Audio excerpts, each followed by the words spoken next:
All right, well, so we're recording then. That was very anticlimactic. That's okay. No, I can. Are we recording over there? Oh yeah, we have been the whole time. There's a lot of shit to cut through. It's a lot of shit to fucking set up. It's beautiful. I love it. I mean, I'm just glad I can do it because I usually would not really craft myself as somebody who's if podcaster. If that went on, and that went on a different time, how are you gonna be able to timestamp that together? Because I'll just take it in the program and pull both files up, and then that'll just start at the same time. It has a transcript. It has. Well, I can hear as well, but I mean, it has its same follow through. Does that make sense? Mm-hmm. Just the first part won't have video because there was no video. Yeah, so we delete that, and then because we have to do our intro still, right? Well, I mean, let's do it. I mean, what do you want to say? You had the intro. Remember last time? This is the Primordial Soup Podcast. My name is Glenn Keith Demerit III, and I'm sitting here with old Will Harmon. Once again, we're back right in the middle of the soup of the fix, and we're going to do a little digging and find out what's going on inside of there. Will's feeling a little creative is what he told me a little earlier. What's going on, Will? Not much, man. Happy to be back. Happy to talk about some good things in this world and learn a few things today. What you looking to learn? What are you looking to teach? Shit. No, I'm not the teacher on this one today. I'm a learner as well, my friend. Cheers. But, cheers to you, yeah. Yeah. Nice. You know, we have a big audience these days. And so welcome, audience. Nice to see you. We've grown a lot in the past few weeks of our audience. Obviously, you hear the sarcasm. Just having a good time. You know, if you're here, thank you for listening. If you're not, then don't listen. There you go. It's easy, simple right there. Yeah. It is what it is. So, you'll probably want to make sure your phone is close. Okay. How about now? Better now? Yeah. Try to keep it up there. Technical difficulties. Okay, there we go.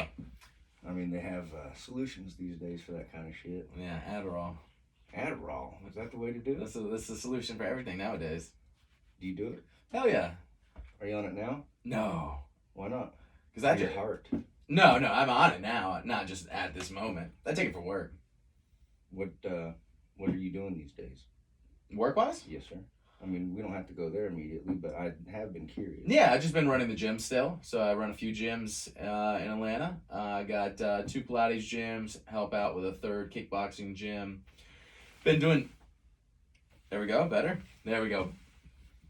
Been doing some other things with... It's actually kind of funny. I do a little bit of birthday parties for kids. Dress up as little superheroes, other things like that. You're getting buff. Man, yeah, it's actually a problem, though, because the costumes are fitting smaller and smaller. Well, I guess that's a good problem to have. There you go. But yeah, I do that for some side money. I just hustle, man. Yeah. Got to be able to afford the nice things in life. So you drove up here in this Mercedes-Benz white, beautiful little thing. Yeah. What's going on with that? I just figured I might as well buy a new car. So I wanted to get a new car, and it was between that and the Tesla. I love the Tesla. Oh, shit. Yeah. I almost got the Tesla. I test drove it for a couple days. Was really going over with it, but the Model 3, there wasn't any real used ones out, so I was going to have to drop about $45,000 either way. And then I said, you know what? In 5 years, what am I going to want if I buy this Tesla? I just want a new Tesla, right? It's just another sedan, looks nice, got all kind of cool little gadgets to it. But in 5 years, those gadgets are going to be replaced, just like that iPhone that I got 5 years, I want a new one, right? Right. So I decided to get the Mercedes because I've never had a convertible. It's a 2-seater. So, I get married, settle down, something like that. I'll still want to keep that car because it's always like a date night car, 2-seater convertible, fast race car. So I figured might as well go all in on something that I'll use 10, 15 years from now compared to the Tesla, which I'll just want to trade in 5 years. What year is it? 2017.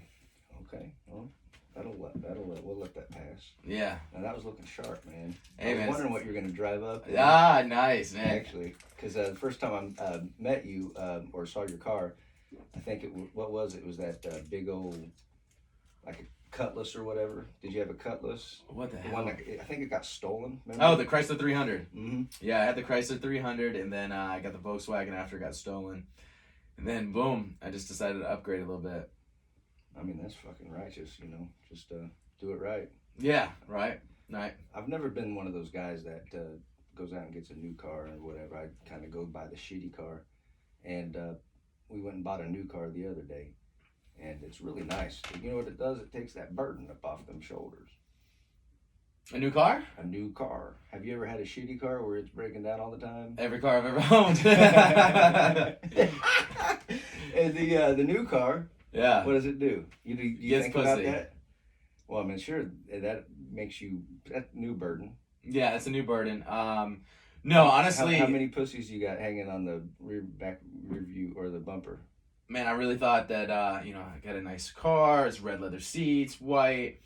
I really got it for me. I mean, women are gonna be attracted to whatever, but I really thought I'd get more attention. Nope, never, Really? never once. I mean, girls like it when they get in it, but by then I could be driving a fucking moped. I already got them hook, line, and sinker. Well, and you're that's- probably not seeking out a floss situation, or you're not heading down to, a No. gathering point where people are hanging and you show up with your Mercedes bumping with and then you get out with your sunglasses in the middle of the night and your flashy ass suit and you stand by it and you open up the doors and the hood and the trunk. Yeah, that's not You me, show man. people what you got, and they come by and they take pictures, and the girls stop by and you say, "What's going on, honey? Would you like to take a picture with my car? Oh, would you like to go for a ride? Oh, really? So that's all you do.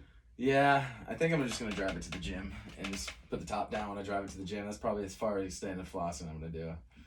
Flossing. Yeah, that's about as far as I'm gonna That's go with that. one. flossing. Yeah, can't do that for me.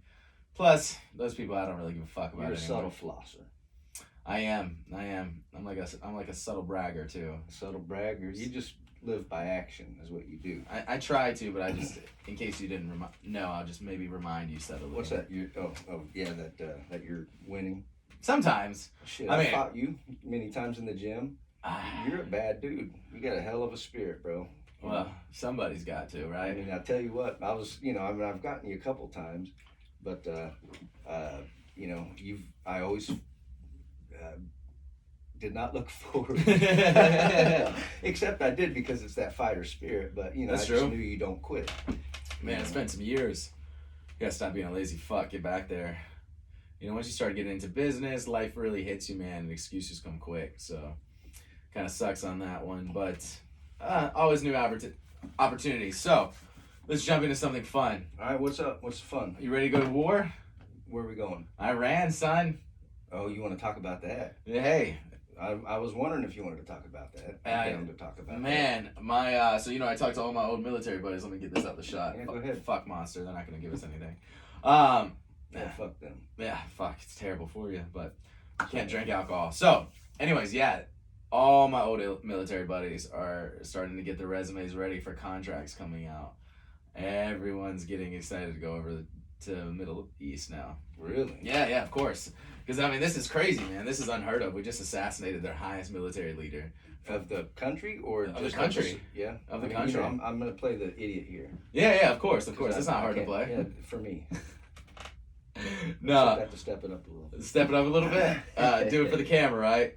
So no, I mean it's been pretty entertaining because we hit a missile on their highest military leader, one of their highest military leaders, and one of Iraq's highest military leaders, and then just straight assassinated them without the fear of repercussions. And then Trump doubled down and tweeted out saying, and I can't remember the exact number, I think it's 52.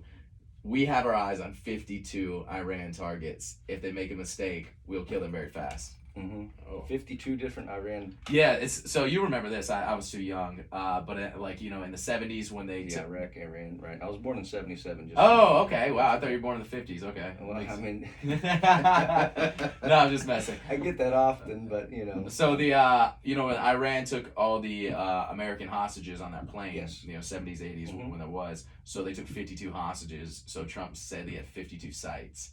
So doubling down. I mean, I'm not gonna say which side I like, but you have to appreciate either the stupidity or the balls of this man. So let me ask you this: as a military man, what are your boys saying about it? They're fucking idiots.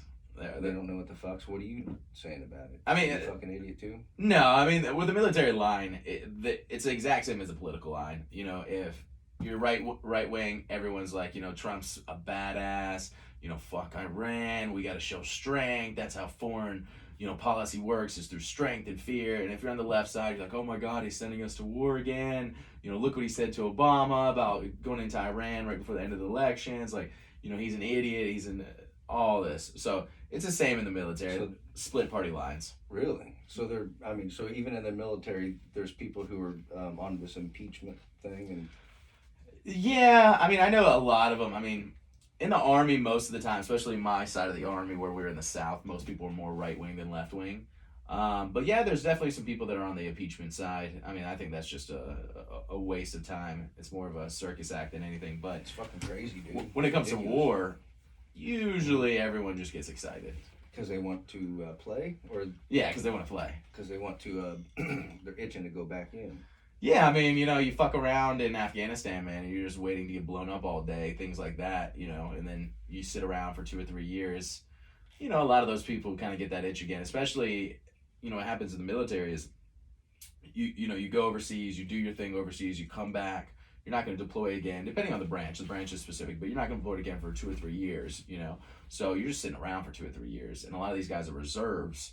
A lot of my friends are reserves, so they literally do 1 weekend a month. But what is their day job? Something crappy. So they just got to be important, in their minds, and some of them, especially the ones that live kind of a mediocre life, to have that that value again. And then they come back, they get back to their family, they get back to their median job, their useless existence, and then boom, the spark hits, right? And then they get to be important again. Right, they get to go to war and yeah, it's fun. That adrenaline. Yeah, it's fun. And I know not everyone's like that, but that's a secret answer that a lot of people aren't going to tell you, or they don't maybe know. People, especially in the reserves, when they get back to their families and they're sucking the life out of them every day, not just their family, but their career, their job, and then they're just like, oh God, that's the greatest thing about war. It's so simple, right? You just point A to point B, don't die, and that's goal, right? Or maybe you have a mission, but it's not, my wife's mad, gotta think about my 401k, gotta see if my kids are doing good in school, my job is giving me hell, my boss is terrible at it, my company might go under, I got a mortgage, I got a car, I got this, I got that, and my fucking NFL team is losing. What am I gonna do? It's just like point A to point B. Damn. Yeah. So people take refuge in it. Yeah, I did. I loved it over there. It was so simple. I never wanted to leave. I've been thinking about going back, but that's what I was going to ask you. What are your thoughts? Are you thinking about doing it? I would go back. For a while I wanted to do contracting. Excuse me. I wanted to do contracting, but I was so young when I got out that a lot of people wanted to be 26, 27. So I struggled to really find a contracting job, and I could have worked harder, but I struggled to find one. And then overseas, we didn't make a lot of networking connections because we moved around so quickly, so we weren't networking with a lot of the contractors and things. So kind of gave up on that, went through the normal life, and then when I had some opportunities, I was like, dude, I'm a normal dude now. Like I'm focused. I don't want to go back into war. I turned that switch off, and then as I'm doing really well in my career, I'm like, God, I wish I could turn that switch on. I just want to do something. So it's a hard thing. Is there a way to automate your career? Automate my career? No, I'm in sales, and sales management. So me being there is the most important part, right? So it's not like I'm creating anything for myself that, I can let other people create. So sure. That's it. But it's hard to go overseas and find the right contract. Some contracts pay $250. Some contracts pay $75,000. So when you say contracts doing what? So the way it works, being in the Army sucks. You make no money, right? It's just simple as that. You make no money unless you're really high up, and by then, if you were 20 years in any other career, you'd be making 6 figures at least as well, right? So the way it really works is you get that experience, and then you'll go to a contractor when you're out, or maybe when you're on reserves, right? So a contractor may be like Lockheed, right? Or remember Blackwater back in the day before they got in trouble and changed their name? So what they'll do is the government will say, hey, we also want civilians to be over there as well. We want IT guys. We want security teams. We want this. We want that, right? And they'll pay these companies, like say Company B. They'll pay Company B, say we want these guys. We'll pay up to this money on the contracts. So then Company B will take the contracts and then they outsource them, right? I'm sure they take a profit, and however they make those profits. But Blackwater was a humongous company. For like security or whatever. Yeah, for security, and that happens a lot, man. And it gives them a little bit more flexibility because you don't have to worry about the military as much, right? Right, because the regulations or The whatever. You can live outside of regulations. the law a little bit and do take some chances that you don't have to report to the higher ups. Yeah, You're yeah, absolutely. independent and It gives you a lot more flexibility. So there's a lot of jobs out there like that, and they outsource a lot of them. So that'd be a cool option. You go over there for a year. It's tax free up to 100K. They pay for all your shit. One of my buddies right now, he's going and it's kind of funny. The people that are over there will get the best opportunities for contracts, right? Because there's only a certain amount. Imagine like the NBA team, right? Mhm. They're only giving a certain amount of contracts out. Mhm. If not, your ass is going to the D Sure. League or you're going to I'm Australia. gonna do this. Oh shit! I'm gonna do this. Take this with that foot right there. There you go. Fuck, dude. That went well. I know. Genius Is over it- here. Here, shit, let me get something for that. Yeah. We can edit that. Oh, I got out. some napkins over here. There you go. There you Nice go. place to start. Look at that. Willful thinking. Thank you for Bob Moss. My little chia pet. I got a Bob Moss chia pet. Really? Yeah. Bob Moss, the one that drew the trees and shit? Mm-hmm. Nice. That was gonna be one of my questions too. What do you think of Bob Ross? All right. Sorry. You good? Yeah, I'm good. All right. All right. Well, we can edit that out. We'll edit that out. Good thing we're not live. We might have been a bumbling fool. People Ah. know that it got more hits. Oh my God! Because people want people to be real. That's They true. want- and they kind of want to see somebody make a mistake and make a fool of themselves. There it is. Absolutely. All right, and we're back. Check. Check. So, Check. Oh, my so, shit just so went you out. have these contracts. My and shit you just think- went out. Huh? Headphones went out. Yeah, I thought we were going to talk a lot more Is that about... better? Yeah, this is perfect. I thought we were going to talk a lot more about some stupid things, but No. we went straight into some good stuff. I mean, it's all good stuff to me. I don't care. I'll talk about anything, dude. I just don't want to push the conversation at No. some point. But This if is you great. want to talk about that, that's fine by me. I don't want to just pigeonhole you and. No, I mean, I make think this you- is useful information. This makes us special, right? I This is don't know. You this- tell me. I always think I'm special. You are special. Actually, no, Will, that is true. I mean, that is the real talk. No, exactly. I think the exact same way. Let's move this out of the way. All right, you're right. What a bunch of bullshit, What a man. bunch of bullshit. Terrapin doesn't even sponsor us either, Yo, Terrapin High Five IPA is my favorite. is it? Yeah. Nice. Wait, I don't know if Terrapin makes the High Five. Yeah, Yeah, it it does. does, Yeah, yeah. yeah. Yeah, because I also like Cigar City's Jai Alai, or however those hipsters fucking say it. I don't know. It's JAI Mhm. ALA or some crap like that. And every time I say it, all the hipsters at like the random bars will be like, no, it's Jai Alai. Shala. Yeah. Oui. Nice. So yeah, the way these things work is if you're overseas already, you get the best contracts because they're only going to allow a certain amount, and they're already going to do it to people that are overseas. They don't have to pay the cost of them switching over. They trust them, they know them, etc., right? So a couple of my friends have already accepted some low-level jobs, like $65,000. You go over there and then you sit at the post, right? Well, A, that sucks because 65 grand is not a lot of money to be overseas. B, sitting at the post can suck because usually when they try to like bomb the base, the first thing they do is bomb the post. And this is Afghanistan. independent. Yes, Or- independent. This is Okay. contracted. Okay. So anyways, they take these jobs, Mhm. so they just started taking them, right? Because the new contracts haven't come out yet, but the ball is rolling. So they want to be boots on ground. Right. So when the new First contract man comes with it. out, Mm-hmm. they can be like, yo, I'll take Right. that contract, renew me right now. They'll get the 200 to 300 grand ones because there's 1,010 people in every town that's an old army guy be like, I want to go overseas. Because some of these guys make 300 grand. doing just like IT stuff or IT's extra good. specialized or what? Extra specialized stuff or like high level combat. Like when you say high level combat, what does that mean? You're gonna do like not just security forces, but stuff that like you would imagine like SWAT here would do or Navy SEALs would do, like where you're gonna go out on missions, right? You're just not gonna just make sure this person's secure down. You're gonna go out on missions to either kill people, get people, that kind of stuff, like extract missions. It's pretty fun stuff. Damn, so it's like highly specialized army shit, but you're doing it independently. Yeah, those people are gonna be like your ex-Navy SEALs, your ex-badasses, your 3-tour infantry guys. Those are gonna be the ones that have been kicking down doors since they're 19. And you said they have other things like IT and Yeah. that kind of stuff. So would that be? I mean, they wouldn't have to wear the regalia and whatnot that the independent fighters would have to wear or whatever. No, I mean, like, well, when you're on base, if you're a contractor, you wear whatever the hell you want to wear. I mean, you can wear sweatpants and a hoodie, right? A lot of them are gonna wear your kind of high tech kind of stuff that you're gonna see, like your boots and then your little cargo pants and your nice little shirt or whatever. Mm-hmm. They kind of all dress alike. They all look like d bags, but it's kind of like the go-to kind of tactical outfit. You've seen them before.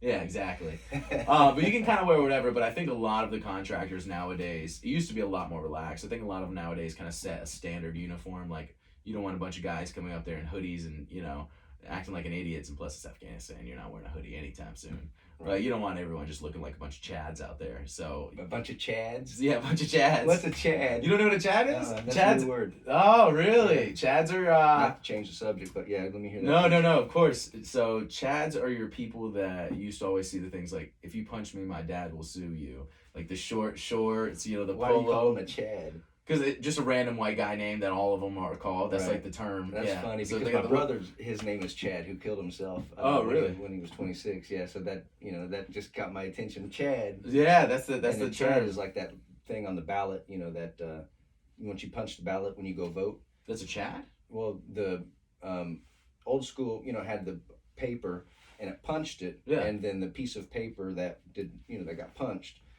it falls. It's like confetti, and that little confetti piece is called the Chad. Wow, that's some good knowledge right there. It's because back in, I don't remember when it was, but it was George Bush and what's his name? Al Gore. Al Gore. When he stole the election. There you go. It was all about the Chads. Oh yeah, they stole that one. Because they were saying that, well, the Chad wasn't fully torn enough, so you can't prove that, whatever, so blah, blah, blah. How interesting. Anyway, so continue. So you have these Chads who show up with these cargo pants, Yeah. Oakley glasses. Well, you don't want them to saying, look like "Hey, I'm Chads. the IT guy. Yeah, I mean, a lot of those guys are going to be real specialized. They'll make some money. Are you special, like yellow bus special? Well, they're all like, maybe they worked on the equipment. They're familiar with the Huskies. They're familiar with, the RGs. They're familiar with the type of tech networks that they do there. A lot of them may be ex-military that was overseas and used that equipment. So then we'll have civilians that'll come in and help out with that, right? And wait a minute, you just not rambled, excuse me. You articulately laid out there in front of me a bunch of different technical phrases on these pieces of Oh, equipment. yes. I would love to, if it doesn't stop your flow, I'd love to go back and you can tell me what that means. Yeah, so when you're overseas, what do you think people drive around in? Probably Humvees or something. Right? That's what most of America thinks. So when we're overseas, we call it Humvees coffins, right? Because what happens is, you mind if I use your book right here for the Absolutely, listeners? young man. All right, so what happens is your Humvee drives around like this, like, right? Your brand new car, my Mercedes, drives around like this. We sit right here, right? And then what happens is, if we hit a bomb, let me see. Do you mind if I take your little Buddha Yes, guy? sir. Use the Buddha. Oh, this is Confucius, actually, isn't it? Well, I don't know. I'm confused. This is Confucius. It is. All right, so anyway. He must be high on pot. He's sitting on the toilet. So the bomb will go up, boom, hit the bottom, right? Mm-hmm. But not only does it hit the bottom, it's going to actually go up into the car and boom, explode. Because it goes through like the cracks, obviously. Because the force, right? So if we have a nice little thing, the force is going to hit and it's going to come It's through, just going to rip through the steel. rip through the steel, and then continue to explode out, right? Jesus Christ. So you die. So what happens is, what the Army figured out, and I have no clue when, Mm-hmm. I know, right? Mm-hmm. All right, so when the Army figured out was, instead of making our vehicles like this Mm-hmm. and letting them blowing up and everyone dying, we're going to make our vehicles like this. So when it blows up, It goes on the sides. Oh.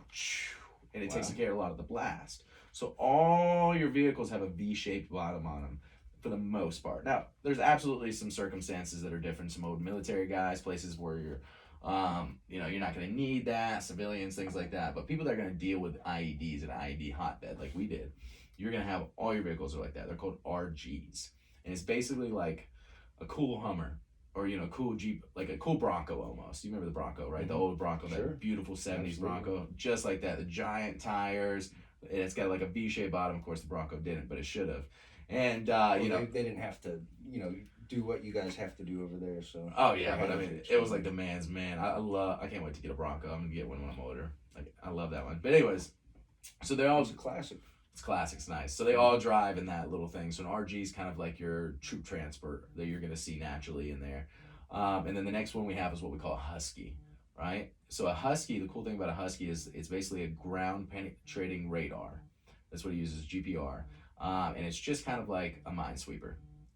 The best part is somebody has to ride in that motherfucker. So it's a one-seater, and it just basically runs in. And how big is it?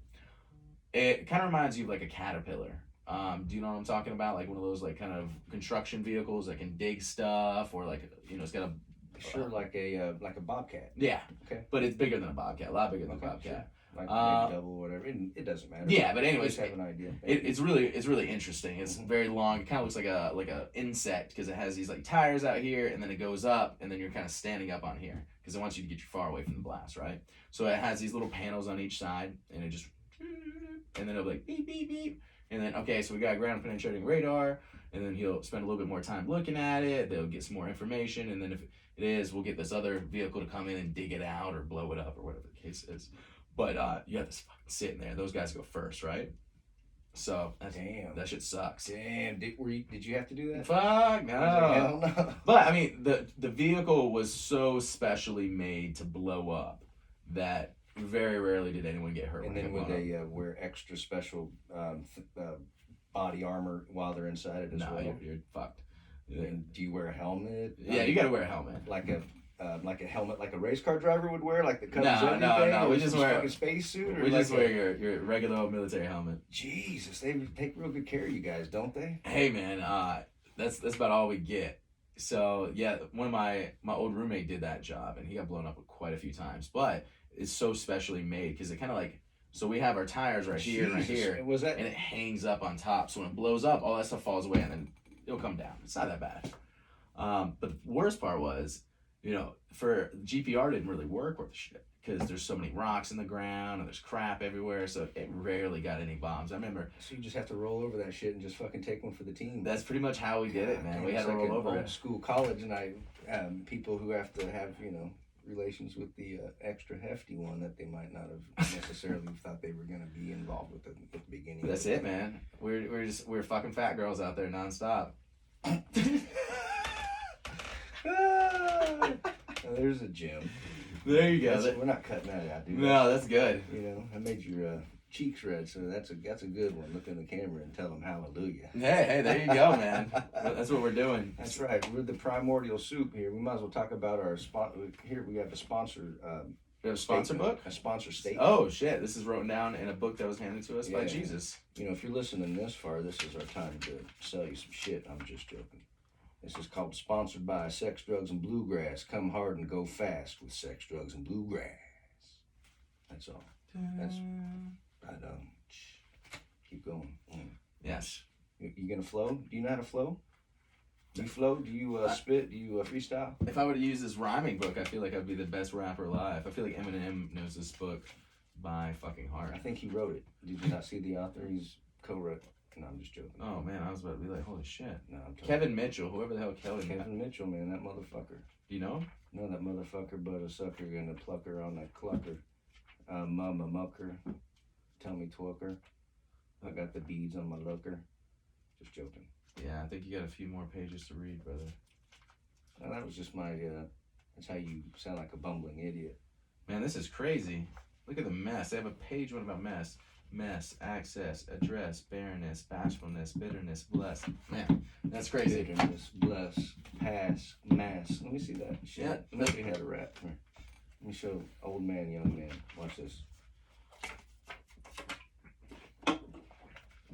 Actually, I'm just talking shit. All right, here we go. Let me see. Frequent, meant, percent, present, prevalent, relevant, repent, resent, torment, unbent, well meant, accident, affluent, accident, president, prominent, punishment, regiment, represent, resident, reverend, sacrament, sediment, settlement, subsequent, succulent, settlement. That's pretty cool, really. I mean, it doesn't say shit. So. Just on a left field. There we go. Do you know any raps? Can you rap for me? No, I can't rap for you. I don't even like music that much, man. Well, I was gonna ask you. I mean, not to take away. I want to go back to the music. Yeah. You don't listen to. I mean, I want to go back to the war. I mean, I like EDM a little bit. You know, Really? some good little. Because you like to go out and get pussy. Nah, I don't do it as much anymore. I like EDM because I like to dance. You know, I'm a big dancer. I like really? that. But man, in the gym, I listen to music. Every now and then I listen to music, but I listen to 2 podcasts a day. You know, my big January resolution is to get back into Audible and just try to listen to a book or 2, you know, a week, maybe a book a week. And I just prefer listening to words, man. Music's okay. You know what I've been doing on this podcast live? I did it once, and I've recorded a couple, but I haven't posted them. Is I have these books. One is like a World War II stories, and I read these stories that's written. And one is and then the other day I was reading some stuff on Merle Haggard and whatnot from his book. Out loud? Yeah, on the and recorded it, you know, and put it on the podcast. And anyway, I just think that was interesting because if somebody stumbled on that and they're just listening to some shit, like you said, I want to read a book or whatever, and it's your podcast and they read you some shit. It was just kind of my own take on things because nobody's telling me to do that. Oh, interesting. I think it is a little bit too. It's kind of like Audible, but illegal. Illegal? Yeah, Audible but illegal. Why is it illegal? Because you're reading from his stuff. So what? You can't do that. That's called Audible. You can't read a book out loud, and you can't read a book out loud and film yourself. I don't think so. That's ridiculous. I'm not profiting off of it. It's an educational thing. I'm presenting it like one chapter or something. You know? I don't really know, man. America's loopy anyways. You know more about lawsuits than I do. Well, I mean, that's true. Yeah. I mean, we don't have to talk about that, but we can. I mean, No. We should definitely not talk about I that. don't think so either. He's getting sued by a hooker. Well, but she hooked me so hard that broke a hole in my leg, and I had to get stitches. There we go. That's right. So yeah, where do you want to continue? Yes. Okay, we'll keep continuing. So that's basically what we do. We got our the very start, we have like a mine detection vehicle or bomb detection vehicle. Then we got some troop transport, some RGs. We have this really cool thing called the Buffalo, which is like, I mean, it's just like this gigantic. It's twice the size of everything else. It's got this super arm that moves around, and what it does is like you'll put some C4 on the arm, and then you'll get it, drop the C4, back out, and then blow the bomb. It's really cool. It holds like 10 people. Damn. It's awesome, but you don't do shit in there. I mean, the tires are 10, 15 feet high. It feels like it's just this monster vehicle. And it knows. How does it know where the bombs are? Does it have a radar? You said. No, it doesn't have anything like that nature. It's just this giant. It almost looks like a tank. But on these gigantic wheels. All the vehicles have huge wheels, so that way it gets you far away from the bottom from the bomb. And what it does is once the mine detector vehicle, the Husky, finds the bomb, then we'll either say, you know what, can we move around it? Can we defuse it? Can we blow it up? What do we got to do, right? We'll identify the situation. Most of the time we blow it up because we're in the middle of nowhere, unless we're like in a village, and then we have to be a little bit more safe. So then we'll say, all right, cool, got a bomb. And then the Husky will get out the way. Everyone get out the way. Buffalo comes. One of the sapper guys, which is basically like our bomb expert, he'll drop some C4 on the shovel. And then, they'll use a mechanical arm to drop the C4 on that. Then we'll back up and blow it up. So, that's fucking amazing. As you were telling me this, the magical spirits in which we were partaking in before the podcast began started giving me a design in my mind. Okay. And so let me run this by you. This is a little mind detecting device. Mind? Excuse me, M-I-N-E. Mind. Oh, okay. I was like, okay, mind detecting device. Nope. Forgive me. My mouth is a little dry here. There we go. That CBD oil kind of works. It's every damn where. Hey, that's right. Shake that shaker. There You you like go. the altar? The altar? It's just nice and simple. It has everything has a little meaning to it, but it's just something simple. This is obviously a flag from my father. Yeah, He absolutely. was in the army, and he actually taught people how to fly planes in Iran, how to do stunt flighting. That would have been cool. That would have been cool to meet your dad. Yeah, he was a legit cat, man. He had Tourette syndrome. Tourette? Tourette syndrome. Really? I swear to God. I never knew that. How did I not know that? Maybe we haven't talked about it yet. Was it like, excuse my if this is offensive? No, is it I'm like not offended at all. is it like movie Tourette's where he just says like F this, F that, or is it like like visual or? That's a good question. So, in Tourette syndrome, there's three different kinds of Tourette's: echolalia, pelalalia, and coprolalia. Echolalia is when you say stuff from your mouth, like, if Will says, "What's up?" I say, "What's up?" Or "What's up?" "What's up?" "What's up?" "What's up?" Coprolalia is when you cuss. Shit. Fuck. Huh. Ah. And my dad had a little bit of that. Really? He had this tick. And the pelalalia is when you have the arm movements. Yeah. Stuff like that. The actual physical ticks. Yeah. And my dad had actually all of it, but Wow. he had this one. He would go, shit. Except it'd be louder than that. Shit. And people could hear him outside, and he'd always be doing this. And, Really? Was this constant? constant, every day, all the time. Drove me crazy, and but on the same token, I was okay with it, but it was just, How is he in the military? he just was. He just was. He was a lab tech in the Army. And he taught people how to fly and planes. he taught people how to fly planes. It sounds like bullshit, but dude, I saw his What did fucking he do flight in his log. civvy life? I'm sorry? What did he do in his civilian life? He was a technical editor, or a writer for Beech Aircraft. Wow. On manuals on how to, fly planes and shit. Or So he never took medicine for this? he did at one point. Okay. Because he was 39 before they discovered what it was. Was he always cussing as a kid too? Well, I don't know if he was cussing as a kid, but he had, Tourette syndrome, and so he was doing whatever, but they didn't know what was going on. And so they were saying, well, you're possessed. Wow. Or you're schizophrenic. That's fair. Yeah, or was God punishing you because you touched your little sister? I love the differences in society 50 years ago. Mm-hmm. It's like you're either possessed or you're schizophrenic. Like God or science. I mean, that's true. They're like either one. It's either God or and science. even if you're schizophrenic, God is very involved in that kind of stuff. Really? Because, well, I mean, I've never been there, but they're all. I mean, that's where they're all like they see spirits and. Yeah. Yeah, so it's it all goes back to God no matter what, Man. which is fucking nuts. I would tell you one thing. I'm Go going ahead. to interrupt you. I would pay any amount of money in the world to go back to like the 1400s, 1500s, and follow these exorcists around. Like they were actually sent out by the Catholic Church. What in the fuck did they have to see? Sure. I wonder if there's somebody that, I mean, there might be books on this stuff. I wonder if there was somebody that maybe followed these people around and wrote about it. Yeah, but you can't knows trust it those true. cocksuckers. That might be true. Here's the thing. That's the sad thing about books nowadays. Is like anytime you see a book from the 1500s, 1600s, It's all a that. bunch of bullshit. Well, it may not be, but like it's hard to believe. Like, what if you read a book? Let's say Like a Facebook. Mark Twain. He's a one of the greatest American authors of all time, right? Funny story. Let me tell you about Coyote in a second about Mark Twain. He invented the word. But side note, Coyote? yeah, Mark Really? Twain invented Coyote. Super fun, interesting fact Mhm. that doesn't matter. But let's say Mark Twain wrote a book, and it was his, biography. And he said when he first came to America, that he seen mammoths that were still alive. That was a common thing that they seen in the Northwest was mammoths, Okay. right? And I'm sure he's bullshitting. This is all pretend. Okay. Oh. So let's say if we seen that, right? Mhm. And now we're reading his biography and we're like, wow, he said when he first came to like Seattle or Washington, there was mammoths walking around, and then that he described how that they would shoot them and hunt them, and that there were those giant elephant-like creatures, extremely hairy. He described the woolly mammoth. Would we believe him if we read that today? And we would say no, sir. Right. He's a very well-known author, right? We don't believe half the shit that Socrates says, but yet we like to quote him in 2020. So what does Socrates say that we don't believe?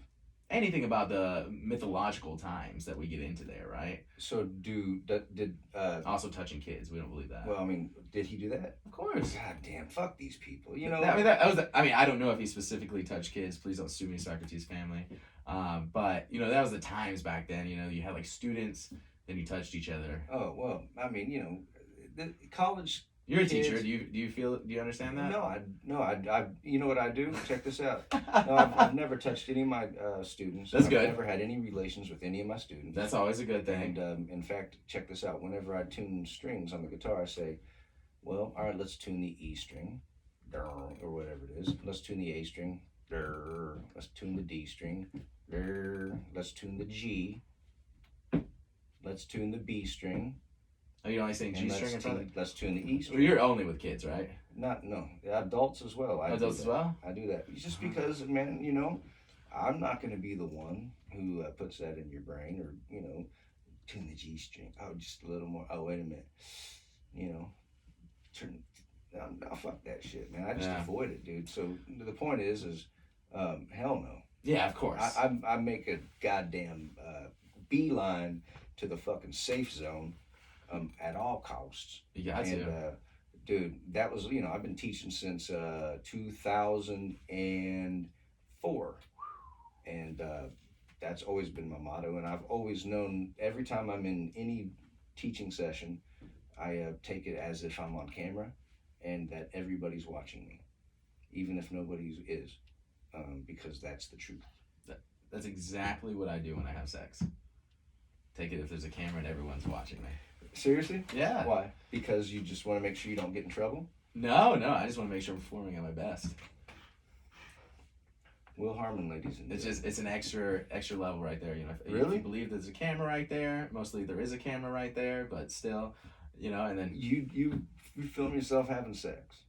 I mean, it's judging you. not filming me having sex. You're It's like filming the us. action, but It's filming us. All right, so then you guys watch it, Yeah, and then so let me ask you this: when you're watching it, who are you looking at? You or her? me. Of course you are. Yeah, man. Because you're judging your work. One of my favorite quotes of all time, and I don't film myself having sex very often, but one of my favorite quotes of all time is, "Everything in life is about sex, except sex that's about power." Firmly believe that. Interesting. There you go, Will Harmon. This is I think Primordial Soup is kind of fun, and as he stated earlier, it's part of the question I was asking is about calling things forth. And guess what you did today? You called forth the purpose of this podcast There we and go. the interesting aspect of it, which is the Will Harmon. Which isn't to say that GKD3 over here isn't interesting, but that's not what we're talking about. What we're talking about is what's going to excite people. And you talk about war. You talk about machines of war. You talk about the psychology of war. You talk about the people in the war. You've been in the goddamn war. You ain't bullshitting about the war. You fucking live the war even today. You fucking go lift weights before you come over here to rap with my fucking ass. You live it, dude. You're the real deal. You're out hustling. You're self-employed. Yeah. Things are good. So, I mean, I don't know, dude. I mean, life's war. I agree. My point is I agree on the subject. Oh. Let's talk about it. Let's keep going. So, yeah. So, wait a minute. You have to help me here. Okay. Because we have to backtrack. Let's reel it in. I got to reel in GKD3. There's three backtracks. I think we got away on one thing. I was talking about the Tourette syndrome. Yes, Tourette syndrome was very interesting. Yeah, so you were telling me about how he's always at it 39. Then he was about to start getting on medicine, which is where we went on to left field. I'm gonna start smacking you every time we go off Very field. nice. No. It's okay to go, but just bring us back. Yeah, we gotta bring you back. Yeah. Reel you in. We should get like a fishing rod, so when it gets a little small fishing rod. Let's do it. We Yeah. need a fishing rod sponsor out there. We'll get Shakespeare. I get sponsored for anything. That's right. Let's get us. What kind of sponsors do we want? Let's see. What would I like? I would like alcohol. If I can get a red wine to sponsor me, that'd be great. I'll drink your bottle every day. You can't get sponsored by water, can you? I mean, sure. Why not? Skinny Jeans. If any Skinny Jeans company wants to sponsor me. Any skinny jeans want to sponsor him? Guess what? You got to have a one for me because it's time for me to try skinny jeans. Yeah, man. Red wine, Skinny Jeans. I tried red wine. That's pretty much all I really deal with. Cat food. I'll deal with cat food. That's getting Yes, expensive. I got a cat. We got a cat here. Yeah, that's pretty much it, man. Besides that, I'm pretty happy with everything else. Nice. I like it. That's my 3 biggest expenses. Cool. So he was 39. Yeah. And up until then, everybody was calling him possessed and the whatnots. Wow. And then my mom stumbled on this article. Okay. And the article talked about this person who ticked and barked and all this bullshit. And she was like, what? Sounds like, Ron, which is my dad's name. And so she kept reading, and she said, and it's called Tourette syndrome. Gueulez-Eldet Tourette syndrome. And it's caused by too much dopamine in the basal ganglius section of the brain. Wow. And so what happens is you have too much dopamine, so you have to do these things, and it has this feeling, and it claws at you, so you have to do it. Does So he feel happy? happy. He just has to do it. He's compelled. He's compelled. You know, that's where like OCD comes from. OCD. A lot of Tourette's have OCD. They have to make sure my button's right, but it's not right. Got it. Wow. You know, and sometimes I used to have a little bit of that growing up. I used to do the tongue darting. My dad did that, and so anyway, so he found out what it was, and my mom gave him the article, and a little tear came from his, eye, and he was 39. Wow. So imagine being 39 before you even realize what the fuck you are. Oh, That's crazy. I guess I got 11 years to go to figure shit out. There you go. That's how I looked at it too. Yeah. I'm So probably anyway, just a so he, douchebag. go ahead. I said I'm probably just a douchebag. Probably can figure that out early. Anyway, so we go ahead, 39, figuring it So out. he figured it out, and so they went to the doctor and, took the article, and he did research, and he's like, yeah, you're right, darn, that's it, very nice, good work, you guys figured it out, and so they put him on medication, and his tics went away immediately. Wow. Wow. Immediately. And he's like, he had a nervous breakdown because he said all of his friends went away. Oh. So he had these claws, these anxieties inside, compulsions to do the shit, and all that stuff, and they would make you do these certain things. So he got used to it because they were there, and so he knew what actions to make to get rid of them. You know what I mean? So that was his constant companions, and they were always his friends because even if he's alone, he had to deal with them, blah, blah, blah. When you're always alone, you have to deal with everything in life, you know what I mean? That's true. That's what he's always had to deal with. And so he's just been accustomed to dealing with that. And then they went away. And so he fucking didn't have anything to do. That's deep. It is deep. How did your father pass? Heart attack at 49. Holy shit. Have you done 23andMe yet to see if you have the genetic problem? My brother did, What? and He's got it? I don't know if we got the problem, but yeah, he has the 23andMe. It'll tell you if you do the 23andMe and health thing if you're genetically disposed to certain things. And I didn't. Yeah. I didn't find out shit, but I found out one thing, but it was really weird. That's crazy. So at 49, so he had only been able to conquer Tourette's for 10 years out of his life. Yeah, that's a nice perspective. I didn't really look at it like that, yeah. So he lived a whole new life for 10 years. Well, so what happened was he had a nervous breakdown, and he got off the medication. Wow. So then he was like, fuck it, I'm not going back on. So his medication was whiskey, alcohol, obviously that's whiskey, and food, red meat, and cigarettes, and cigars, and chew. And Tobacco? And porn. Really? He had an 8-inch dick, and he used to take pictures of it. It was crazy. He was a fucking weird dude. He used to take pictures. What did he do with these pictures? Put it in a book, and kids would snoop, and we'd snoop through his shit, and we used to see it, and then after he died, we talked to my mom about it because he died in the bed, and my mom was one of the first ones there before all the other family showed up, and so me and my brother Ronnie were like, Mom, she didn't live with us. We were like, well, here's where all his porn is. He was really into porn and shit. She's like, get that shit out of here. Put it in a trash bag before everybody else shows up. Let's save him some face. Because all the other family members would have been like, judging him and all that bullshit. So when you say he was really into porn, he was just really into taking pictures of himself. Well, no, he had other porn too, but he took pictures of himself because he was proud of his 8-inch dick. But anyway. How'd you know it was 8 inches? Well, because that's what my mother said. And he had a ruler by it too. Jesus Christ. I know. Fucking weird, dude, isn't it? Yeah, man. But it is what it is, and... That's an interesting father. Well, he was a trip, man. He was a genius, though. He was a good guy. He didn't ever do anything weird to us. I think that porn, having that around is a form of abuse, quote unquote.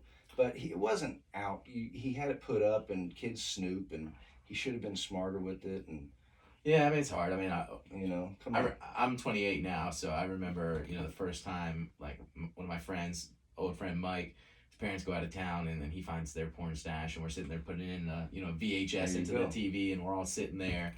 And then making fun of whoever gets a boner first, There you go. Right. But nowadays, man, it's so much more dangerous. You're an 11-year-old kid. You just get on your iPad, then you just get to see 5 guys reeling a girl. It's a different ball game. You get to know what a vagina is real quick. Yeah. Well, I've never really talked to Parker about it. I don't think he's ever really been out there looking at porn. Well, how old is Parker now? He's 12. I don't know. When I was 12, that's when I started. Oh, I was way before that. I was in first and second grade looking at porn. Really? I'm telling you, that's why it was abusive. Yeah, I didn't know really how sex worked until I was like probably 6th grade. Really? Yeah. Wow, dude. Maybe 5th grade, 6th That's grade. Beautiful. Yeah, because I remember one of my old friends, his brother had, he's like 22, 23 at the time, so he'd always have girls over and stuff, and he's talking about blowjobs, and I couldn't figure out what that was, and he wouldn't tell us. He's like, no, I don't want to tell you what a blowjob was, and I remember I went back to my parents. I was like, what's a blowjob? And she's like, oh, you're never going back over there? yeah, they were like, what in the hell are you doing over there? But yeah, I didn't know what that was until I was like, probably like 6th grade, before I kind of understood how sex worked a little bit. And then because they did it in school, in a sex education class, didn't they? I never took a sex education class. They didn't just do it? No, I remember like one time when I got in trouble, the disciplinary room that we were in, we couldn't go to, so they gave us to the gym teacher, and the gym teacher was like, all right, I'm gonna teach about sex ed, but these were all he pulled it out. No, thank God that wasn't the time I got raped. Well, tell me about the time you got raped. I just messed it. Me too, obviously. I don't but it was all bad kids. Probably your own fault anyway. Oh, there you go. We'll deserve that one. No, so all these bad kids are in there, and we're like, 7th grade, so we're just literally just spitting smart ass comments. So, we're in there, and they're like, this is what a vagina looks like. It's this horrible picture of this giant hairy vagina, and you're like, I might be gay. That looks terrible. This is disgusting. And it was a 1970s vagina. Yeah. Just this old thing that they put on one of the projectors, kind of thing. Sure, I remember that. Yeah. And the kids are like, so. The gym teacher's like, tell me what you know about sex. And, of course, like the biggest troublemaker was like, well, when I have sex, this is what happens. None of us had even gotten within 20 feet of a girl, and then we're just all talking, and it just turned into a shit show. Finally, the gym teacher's like, screw y'all, I'm done, sit over there. We were just making fun of him so hard. But yeah, I never got sex education. Sex education was, what's her name, Susie? Yeah, sex education Susie was just a girl. Underneath the bleachers at the homecoming football game? No, I didn't really get lucky that much in high school. I dated a girl from across town, and her parents were pretty strict. And, my parents were pretty strict in the sense that, they didn't want to leave us alone. If she was in my room, we had to keep the door open. I got a few blowjobs here and there until I was like 16, and then, right about 16 and a half, 17 is when I had sex. And then it was just all downhill from there. Just appetite. Yeah. Well, good for you for not having kids out there that you know about, I guess. Yeah, man, nothing's wrong with that, but, at least... somehow I dodged that bullet. Shit, for real. Nobody needed that growing up. That was always not good. I knew people that had that shit. Oh, every one of the people that went to high school, every hot girl in high school has a kid now. There's nothing wrong with having a kid, but, they at least had... if you have a kid in high school, it just kind of really... It screws you. You're a kid having a kid, Having a kid having a kid. Yeah, but it wasn't for lack of trying, I tried to get laid, it just wasn't working. I was If you'd have rolled up in that Mercedes, you'd have been horrible. That's it, man. If I wasn't a fat kid, that would have helped too, but... that's all right. People don't mind the fat kid. Maybe you just weren't as confident and you didn't realize how, Yeah, that's true. Money you were, that's all. High school was a struggle. Fuck. Look at me now, Mom. Look at me now. Look at me now, motherfuckers. Fuck you. Fuck all y'all. Yeah. That's right. I'm gonna fucking do it right. Yeah, I cannot wait to go back to all my 10th, 10th year anniversaries. Man, I've never been to one. Why? Because you want to put it in their face, don't you? Yeah, I want to go out there. I'm going to put the blue microphone in their face. It's going to be great. You should take it and do a podcast. I should do a podcast. Be like, you know what? I got 3 boxes, bitch. What you want? So, Melanie, I had a crush on you in high school. You were, a head cheerleader. How does it feel now that you have 3 kids with 3 baby daddies? That's right. And would you rather answer the question or take box 1, box 2, box 3? There you go, man. Yeah. That'd be the great thing. Somebody should really do do that. You know, like one of these polls where they go back and then they just shit on all their high school people on camera. Sure, that'd be fun. That'd be a cute roast. Be like, all right, how you been doing, Jim? Oh, you know, it's been great. I work at a bank now. That's great. Does your family still know that you sucked the guy's dick in 9th grade?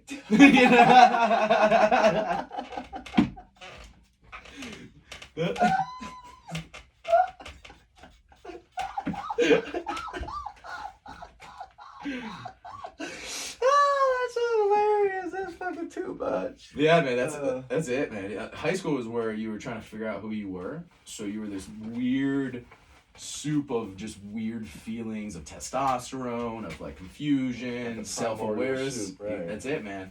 And then, you know, you're just 9th grade, you're one weirdo. 10th grade, you're another weirdo. Or you're just rocking with confidence because you play in every sport possible with your dick out until you're 22 and you're a welder and you're just trying to figure your life out. Like, high school was a weird place, man. Dude, high school was crazy because my dad died. I was 13. You know, that was right after 8th grade Oh, summer. shit. So I went and lived with my mother in Wichita. So I went from a small town to a big city. Wichita's a big city? In Kansas it is, yeah. Who the fuck lives in Kansas? Fuck a lot of people, motherfucker. Don't be hating. God damn it, go fuck yourself. I'm just joking. Kansas sucks. Bullshit. How do you know? Never been, that's why. That's what I'm saying. Yeah, but because they've I've never experienced the will. That's why Kansas sucks. I've never been to Antarctica, but I know it sucks. Dude, don't be hating on Kansas. I'm from Kansas. Are you really? Yeah, I was born and raised there. In Wichita? I was born in Winfield, Kansas. But, Winfield. Yeah, and raised around Kansas and other towns. And when's the first time you seen the ocean? as a little baby, because we used to go to Texas, Galveston Island, and How far was that? maybe 8-9 hour drive, 12 hours. Okay. Kansas is right here, and then Texas is right down here. So, Yeah, I mean, never want to go to the Midwest. I mean, Midwest sucks. dude, that's I thought you were a little. I like I thought Wisconsin. you were a little more open-minded than that. Wisconsin, fuck Wisconsin. All they got is cheese and cold weather and that stupid fucking Green Bay. I love Wisconsin, man. I went What there. do you know about Wisconsin? I went to I'm Wisconsin just joking. 4 years in a What do row. you know I about love Wisconsin. motherfucker. I went to Wisconsin 4 years in a row. Every July 4th, 4 years went there. I spent time there right before it's called pre-mob, right before you mobilize to go overseas. Spent there. Love Wisconsin. Kansas though, Oklahoma. Let's see what other some of those Midwest states that suck. Well, Ohio. I used to live in Kansas when I thought Kansas sucked, and then I've lived in Kansas when I liked Kansas. And here's what it had to do with. It had to do with what I was into. So when I didn't Cornfields. like Kansas, yeah, of course, yeah, they have cornfields, cows and shit, farms and pigs and windmills and Ugly wheat women. fields and a lot of plains and flatlands and. We should probably change subjects. People are getting really bored now that we're talking about Kansas. No, All right, so you like Kansas. You lived in a little small town in Kansas. Then you moved to a big town later on. Is that right? yeah, and so it was it was just a little weird because my dad died and I was like some. How did you take it? It was fun. I got spit on my coat. Some dude named Randy Lattimore, who's now dead. I ain't saying nothing. I didn't do a damn thing, but he's like, that beat thinks he's hard, and So he spit on you. spit on my jacket, and I didn't even let it phase me. I just walked. Well, thank God he's dead now. Well, I mean, you say what you want, but appreciate you having my back on that. Yeah. If he wasn't dead, I'd go punch him in the face. Well, I mean, he does, it just goes to show you the path he was on, honestly, because I didn't do shit to this guy, and he was just this punk, and he was just punking people. Well, now that we're older and, we're not self-conscious all the time. Well, I'm still pretty self-conscious, but, But you move forward. But, we at least understand our issues, right? We all know that the bullies in high school were the ones with the terrible home lives, where their dad beating the shit out of them, or, whatever the case, or they were fat, so they beat up everybody else. In high school that we hated him, but as we get older, we always feel bad for him, In right? middle school, I was a bully, and I feel bad, I mean, Really? Yeah, I mean, I'm quote-unquote friends with people on Facebook I was an asshole to.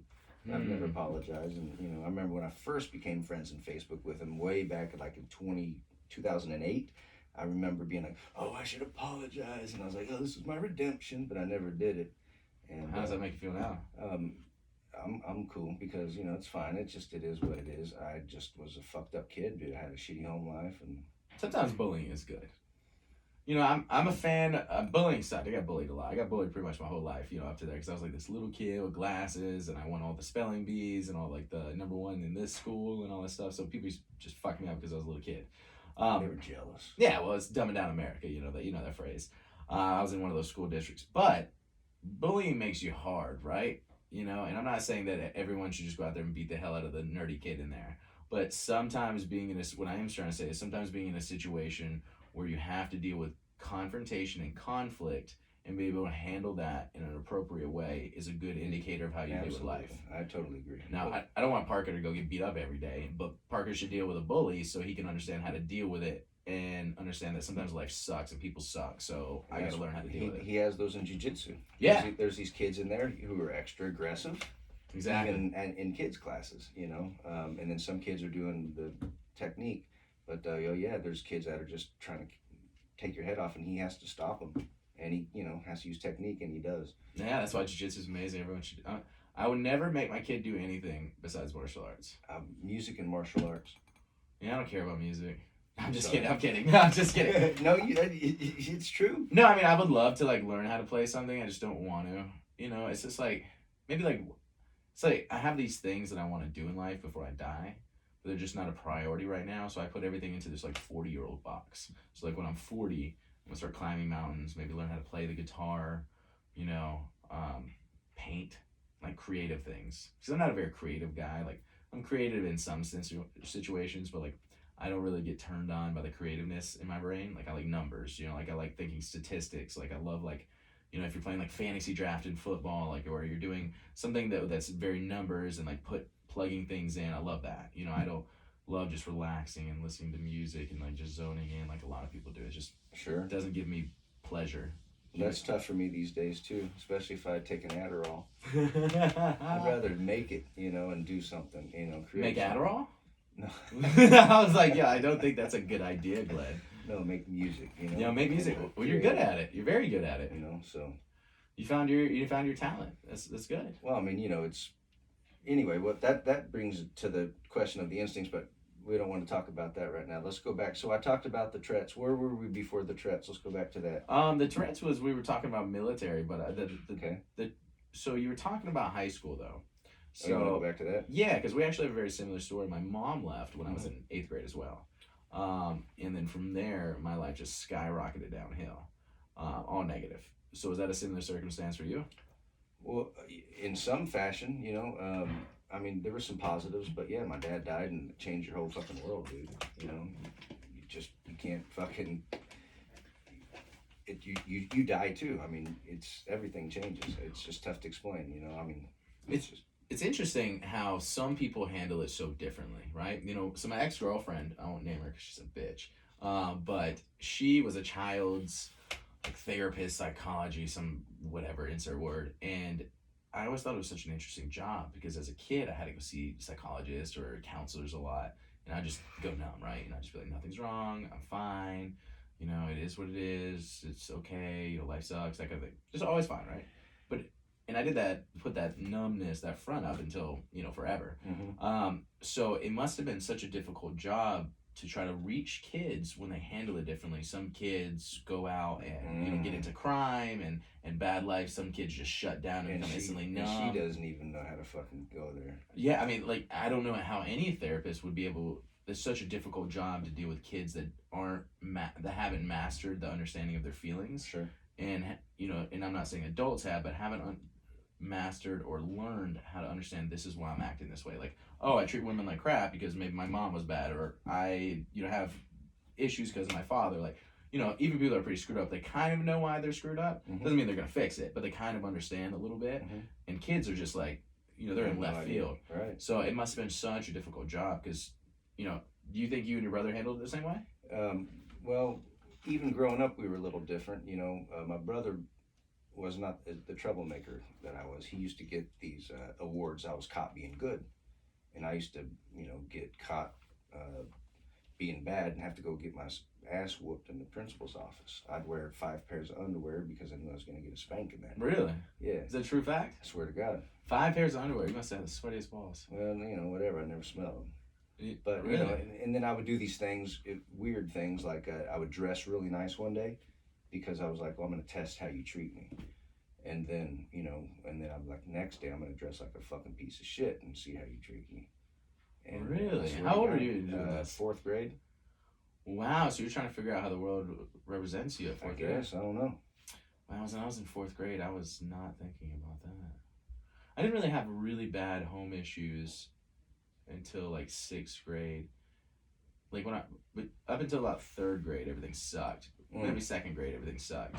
But I was so young. Bumping that damn microphone. I know, right? But I was so young that I just think that was how life was. Like, you know, as I got older, I started remembering some of the really traumatic experiences of my life.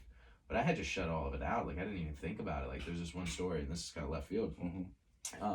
It's a little graphic. I don't want to get too deep into it, but I don't remember what happened. I was like 25, 26, and we were talking or something, and it just reminded me. I was like, and then boom, this epiphany happened with this memory. And then I remember thinking about it as I was older. Like, I remember it just clear as day, you know. And it was like, I was like 6 or something like that. And I had to call 911 because my mom and the guy she was talking to were fighting, right? You know, they're being physical and all this shit like that. So she's like, call 911. So I'm this little kid, and I'm, yeah, 911. You know, and I'm talking to the operator, be like, help, my mom's in trouble and all this stuff like this. And then I remember it clear as day, you know, ripped the phone away and like screamed at me and like, you know, punched me, whatever the case was. And you know, like Jesus. cops had to come and like all this shit happened. But I remember that moment, like I remember the fear I felt and like the confusion and all this terrifying feelings. But from like 15 to 25, I had just completely blocked that out. I never even thought of it. And then at 25, I remember just remembering once, like, oh shit, that happened to me. And then never forgetting it again. It's And so how weird. old were you when it happened? Probably 6. You know, but I was so young. The point of the story was that I was so young when all these You traumatic blocked it out, experiences were happening that it just felt normal, or my mind was so protective of me that it just hid all these things. Well, because kids are resilient. What they do is they just handle the situation at hand. You just knew that it was out of control, and you knew to call 911 when things got out of control. Yeah, And you were like, oh God, I'm glad that's done. Now I can have my cereal. Yeah, when I was developing, like, and I don't know anything about child's development, but I think it's when my memories were developing, and I remember, you know, I was like 8, 9 to like 12, 13, like things were good. Things were real good for me. And then afterwards, things were shit. So like up until 9, I didn't really give a fuck. You know, up till 8, I didn't give a fuck. And then boom, it was a period of like really bliss, you know, normal family life. And then boom. Obviously not with the father in the home, but with mother and stepfather. Or Yeah. So I never met my real dad. Right. And then my mom was just a crazy woman. Like, she was probably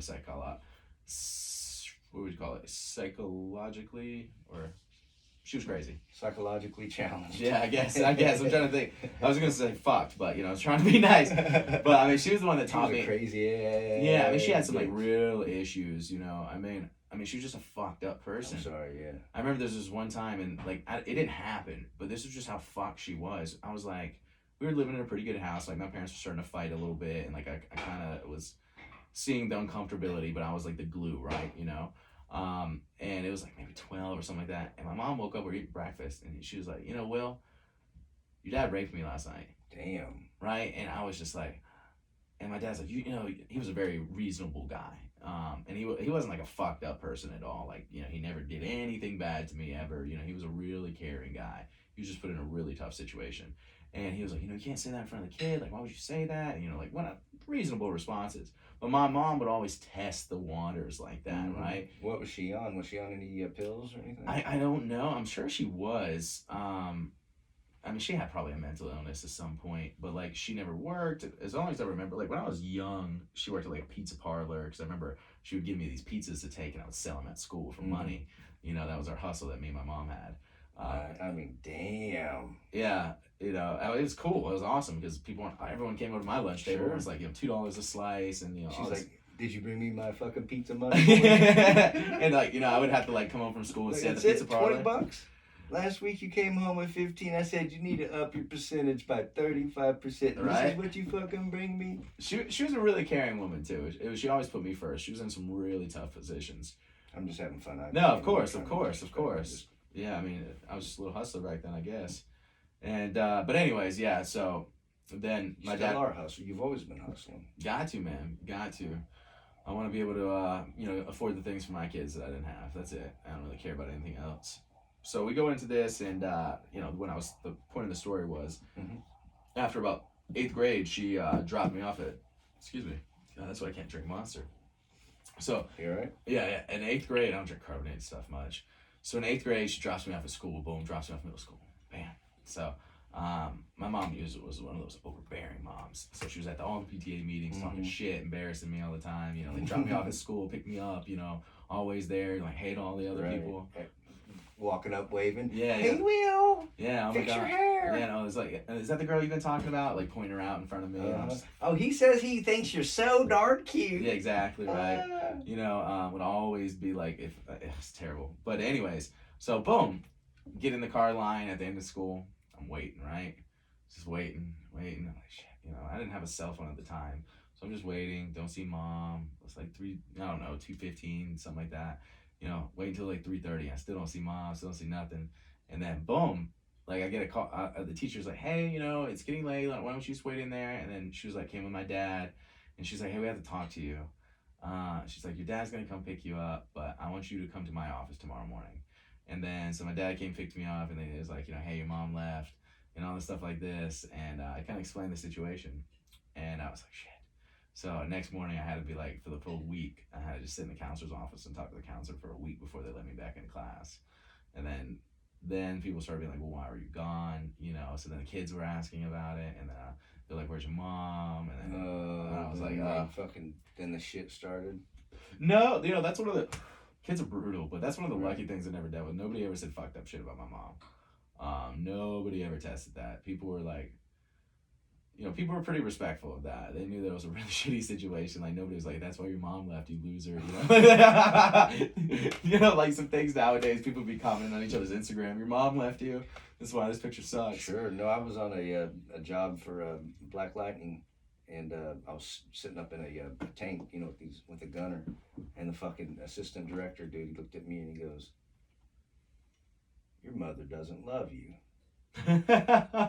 He was just fucking with me. And I'm like, you don't even fucking know who I am. And he just started razzing at me. And I was like, that's all right. Your mother wanted to abort you. I mean, you know. Yeah, just talking blah, shit. Blah, blah. Of course. Anyway, go ahead. Mother should have swallowed you, all those good things. You know? Well, you know, every time I beat my meat, I'm thinking, damn, that's basically how many abortions?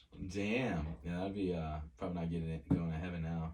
I mean, that's it. I'm fucking killing a lot of. I'm a murderer, dude. Mass murderer. That's. I'm joking. I mean, you know, for the record, that's what I'm saying. You know, because you have millions of sperm cells in your. There you go, man. You know, it's produced daily. If you don't know your sex education. Fun fact. Yeah. Hashtag 8 million. Yeah, there you go. So after that, then you know, everything got weird, and then I just got numb, and then I just didn't care. And then everything went downhill. And so that was in 6th grade? That was 8th grade. It was 8th grade. Yeah, and I already had a really unique 8th grade. That's what you're saying. That's how that conversation. That's the whole fucking point. Oh, shit. Yeah, I actually even had a weirder 8th grade. The moment you said 8th grade, dude, I had this fucking weird connection, man. That it was like the spirit thing, dude. I can't explain it. Anyway. Yeah, it's an interesting time in both of our lives, and you know that was my second time in 8th grade, because I actually skipped like 3rd or 5th grade. I can't remember which one. It's been so long, but I skipped a grade in elementary school, and then middle school. The middle school I went to was so hood and so shitty and torn down. My parents were like, "Yo, this is not gonna work. Did they say yo? Yeah, exactly. They said, "Your dad was like, yo, this is not gonna work." He showed up in his parachute pants, cowboy hat. So I got homeschooled for a year.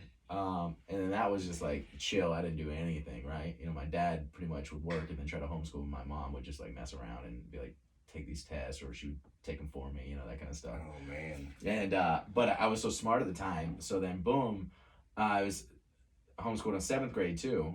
And then they were like, all right, take these tests. We're going to put you in a regular school. My dad was pretty reasonable. He's like, he's going to be a social pariah if we don't stop this. So he put me in 9th grade, right? So I go to high school, and I'm like 11 years old.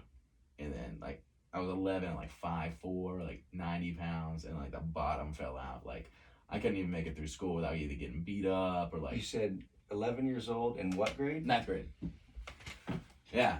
So whoa! Right? I mean, I thought I heard you right, but I had to let you finish your statement to ask you for recollection. So yeah, it was cool, but it was miserable because like, you know, that I was starting to try to get interested about women, and then like, you know, everyone's 13, 14 years old, and then like I'm a tiny kid, so they're like, you know, this nerdy kid, and they're just either beating me up or bullying me, you know. Were you full time or were you just taking some classes? No, that's full time. I was enrolled in ninth grade. Nice. Because I had Wow. skipped 2 grades officially, and then like I got homeschooled through it, and I was taking some like high level AP courses and stuff. So halfway through the semester, I mean, the teachers were just saying, "Hey, this is not gonna work. You know, like he's not getting anything done. Like, you know, it's just it's a really sad situation for him." So they were like, you know, we don't know what to do. So, and I come from a small little redneck town, so they're like, you know, what we think we should do, and they talked to my parents about it. My mom was like, you know, let's just homeschool him. My dad knew that it was just a terrible idea. I'm sure he was aware that I was being kind of like, you know, socially weird or nerdy, and I wasn't too. I mean, I still played football with the guys and stuff in my cul-de-sac, but like, you know, I was a little kid. I was a nerd, anyways. You know, I was a follower, so yeah, he was just kind of seeing the writing on the wall. So he's like, nah, you know, let's put him in 8th grade, drop him back a grade, let him social mature, and then we'll throw him back. So that's when I did that because I already done 8th grade before. So what I did is I dropped out 9th grade year, went to 8th grade, right? Well, 8th grade, I only finished like a half a semester because I did a half semester in 9th grade. So they were like, look, you know, we don't think we should put him back in 9th grade. He hasn't grown any. He's still kind of the same thing. Let's just run him through a full grade so he can gain some friends. And when he goes to 9th grade, he'll go there with friends. Mm-hmm. So that's what I did. So I did 8th grade a year and a half in a row, basically, you know, 3 semesters worth. Even though I was taking classes that I already knew how to do, it was just so I could socially Right. mature because Right. they didn't have it. We couldn't afford private school, and they didn't have like advanced schools where I'm from. You know, So like your parents were probably like, you know, just take it easy, Will. Just go through the motions. yeah, I mean, the teachers didn't give a fuck. Like, my electives were, like, typing, and, like, you know, I would go to one time, my elective was literally, I would go to the guidance counselor, and then she would let me sleep in a room, you know, for 45 minutes, because there's nothing I could take, you know. I was already in, like, math 2 or whatever, algebra 2. I was in algebra 2, and, you know, most of the kids were doing pre-algebra then, you know, so, like, I couldn't take algebra 2 until 10th grade. Right. You know, so they were just like, you know, just chill. You know, but what happens when you're bored, you know? You get in trouble. Sure. You know, so then it was just all downhill, and then that's when my mom left when everything was going good. And then boom, then that's when I was like, okay, I don't have a family right now. The only person I know that ever left. So where do I get my family? You know, like the other fuck ups in the Sure. world. Of course. So then, you know, that's when I started smoking weed, and that's when I started drinking, was 8th grade summer. Mm. And then from there, I smoked weed and drank almost every day until I was like 21, 22. You know, well, I guess until I joined the military, 18. I didn't smoke in the military. So like until I was 18, like my 18th birthday, even like a little bit past that, I smoked weed every day. Ever since the first time I smoked weed, it was like It's every like day. literally the very first day you smoked weed. The Yeah. next day it was an everyday thing. Yeah, unless we couldn't find it, you know, Sure. and then we're Then you're looking scraping for a it, bowl or something, you know. I mean, Right. but mostly like every day. Looking for roaches. Drinking every weekend. You know, my dad was always gone because he was working so much. And then about 15, he found a girl in like I think North Carolina. I'm from South Carolina. It's like 2 or 3 hours away. Found a woman on like Match.com or something. And so he would go down there on the weekends, right? Because she lived up there and she had some kids, and it was just easier because the kids are smaller, and it just made more sense, right? Match.com. Yeah, right. And so he was never home on the weekends. He'd drop me off $20, you know, take me to the grocery store. Oh, Jesus. And he'd say, you know, like, you got the house to yourself for the weekend. Don't do anything crazy. And, you know, he'll stock up the house with some groceries and give me $20. I get that. And how old were you? 14, 15, 16, 17. That's not that weird. No, it's not. I mean, I was just, you know, he's trying It's to treat me not like that an crazy, adult. right? Yeah. And, but what I realized is if I spent left on groceries, I'd get a little bit more money, right? And you could go buy some doobie. Yeah, I could buy more weed. So I started off with like eating good, and then I would just eat hot dogs. Every weekend I'd eat hot dogs because I could get hot dogs. Because I was telling my dad, I'd be like, you know, I want to be more like an adult. So why don't you just give me the money and I'll go buy the groceries myself, right? That was my thing. So he'd be like, okay, cool. You know, I like your responsibility. So he'd give me $20 for groceries for the weekend, right? And instead of, you know, go buying pizza and maybe some hamburger meat and all that, well, I didn't know how to make hamburger meat, but just random cool things, you know, like Eggo waffles and all this fun stuff, I would go buy 2 packs of hot dogs for $1 a piece and 2 buns for like $1 a piece. And I walk out with like 15 extra bucks, right? And that 15 extra bucks would go straight to weed. So I just realized, so for like 4 or 5 years, almost every weekend, I lived off like, you know, 12 hot dogs every weekend so I could smoke more weed. So then it was just kind of like the people I were hanging around with were smoking weed too, and the only role models around were the people that were their brothers or their deadbeat dads that didn't work during the week. You know, those are the only people that are around. So of course that just kind of spiraled out, and then it just went all downhill from there. There you go. That's it. Damn. I mean, yeah. My dad just died, and my mom was still not around even when she was around. Really? She went from not being around to not being around and taking us to church, and then she would always do her network marketing companies, and so she'd be on the phone every morning from noon to night, and then it'd be, running to church and whatnot, and so yeah, she was never around, so we were on our own, and Ronnie figured it out real quick. He was like, I'm on my own. Really? Mm-hmm. He told you that? Huh? He told you that? Oh yeah. I mean, not at the time, but yeah, we've talked about it since then, and that was his conclusion. He was like, How old was he when this happened? I was 13, so he was 14 or 15. Did he turn into the father figure for you? He still is, and he still has, but he doesn't. He rejects it. Yeah, of course. But he's responsible, and He's a pretty humble guy. Yeah, but he's like, no, I'm not. You don't need any validation from me, But we'll get real and we'll talk about shit, and we know where each other's at. I can get his goat, he can get my goat. But What does get your goat mean? I can get at you. Oh yeah, just I push your buttons. Oh yeah, I bet you can push Ronnie's buttons for Yeah, you. it's like, okay, you want to act all whatever. I know who you are. I mean, not that he's not a bad person. He's a good guy. I like Ronnie. He's a great dude. You kidding me? But we all got our little things. Mm. I mean, it's nothing bad. He's not. That's no secrets or anything. Has he started to get the boat yet? He's already had it. Yeah, he's gone through two different configurations. It was a catamaran. Are you familiar with that? Yes. He had a Hobie Cat, and so we went out on a maiden voyage on that, and had some great times. And then he had gone on his own and had good times, but he bought a new boat, like a 25-foot regular one. I forget what it's called. I think it was like 4 or 5 or 6,000, but he's looking to maybe get himself at like a 20,000 one, or 20,000. Oh, I thought that would be like 80 grand. How far can he go out in the ocean or just like the lakes? He can go into the ocean, but yeah, he's going to get a bigger one, and he's going to go sail all the way into I think Bermuda or whatever. How many stories I wonder of people that are like this, and they're like, I got me a boat, we go sail to Bermuda, and then they die.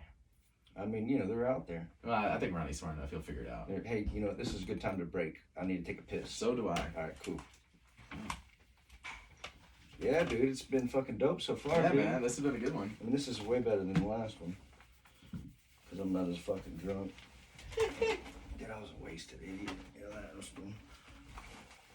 Oh my god. Go ahead, you can go pee first, sir. Where's the bathroom? I'm just gonna let it run. Just do the deal and go through. Might go smoke me a cigarette too. There you go. Oh, like a dirty dog. What's up, little man?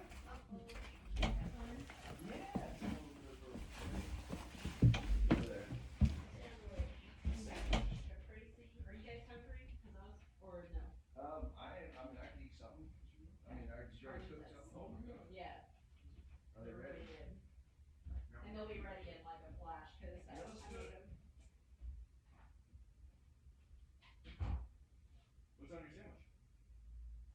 Turkey, bacon, lettuce, and cheese. Oh wow. Yeah. Tomato?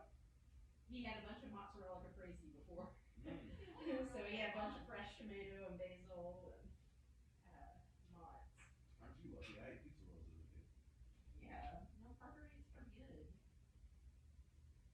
I used to always eat Stouffer's lasagna when I was a kid. one? Yes, I love Stouffer's lasagna. Oh my god, that would last a while. See, I know. that was like a 5-pound tray. I love Okay. that.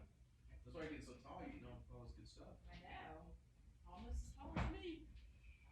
You're really gonna like that in high school. Are you in high school yet? Woo. You're really gonna like being tall in high school. Holy cow, dude. I didn't realize how bad I had to eat. You guys want cheese dip too? I do.